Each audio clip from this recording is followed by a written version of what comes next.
Bismillahirrahmanirrahim. Assalamualaikum warahmatullahi wabarakatuh.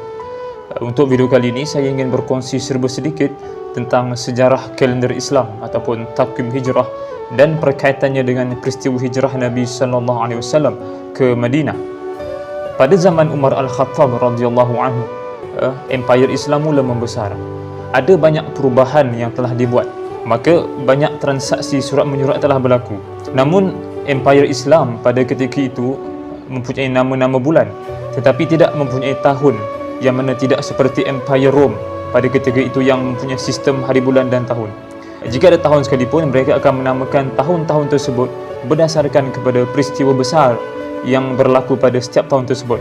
Contohnya pada tahun yang disebut sebagai tahun gajah, ia adalah kerana pada tahun tersebut berlakunya serangan oleh tentera Abrahah, iaitu tentera bergajah ke atas kota Makkah, maka dinamakan sebagai tahun gajah. Umar Al-Khattab radhiyallahu anhu memanggil para sahabat-sahabatnya untuk berbincang bagi penetapan tahun Islam. Lalu timbul persoalan, bilakah hendak bermulanya tahun Islam? Ada yang memberi cadangan hendak menggunakan tahun Nabi dilahirkan sebagai tahun pertama kalender Islam. Umar tidak bersetuju. Kemudian ada juga berpendapat hendak menggunakan tahun Nabi diangkat menjadi Rasul sebagai tahun pertama. Umar juga tidak bersetuju. Kemudian ada juga yang beri pandangan hendak menggunakan tahun Nabi wafat sebagai tahun pertama. Lalu Umar juga tidak bersetuju. Lalu setelah berbincang, akhirnya mereka bersetuju hendak meletakkan tahun Nabi berhijrah sebagai tahun pertama dalam kalender Islam.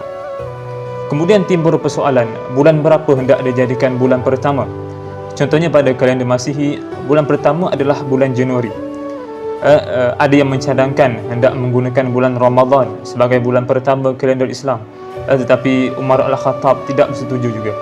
Ada berpendapat bulan Rabiul Awal sebagai bulan pertama. Umar juga tidak bersetuju. Akhirnya yang dipersetujui adalah bulan Muharram sebagai bulan pertama kalender Islam. Hal ini kerana bersempena dengan umat Islam yang baru saja pulang dari Makkah dari menunaikan ibadah haji.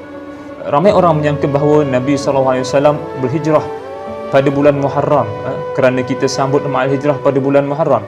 Sebenarnya Nabi tidak berhijrah pada bulan Muharram. Nabi SAW keluar dari rumah baginda ke rumah Abu Bakar As-Siddiq radhiyallahu anhu pada malam 28 hari bulan Safar, tahun ke-14 selepas menjadi Rasul. Dari situ, baginda bersama Abu Bakar ke Gua Thur dan bermalam di situ selama 3 malam.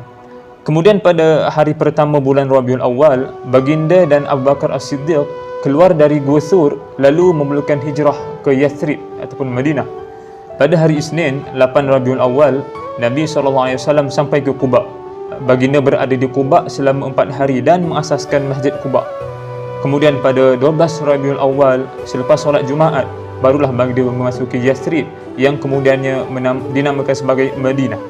Penetapan kalender hijrah yang dibuat oleh Amirul Mukminin Umar Al-Khattab radhiyallahu anhu adalah langkah yang tepat bagi memenuhi keperluan urusan pentadbiran umat Islam pada waktu itu.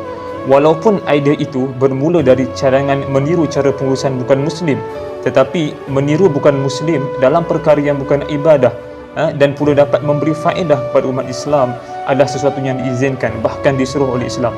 Semoga tahun baru hijrah ini memberi keazaman kepada kita untuk melakukan sesuatu yang lebih baik berbanding tahun-tahun sebelum ini. Sekian, wallahu ta'ala alam.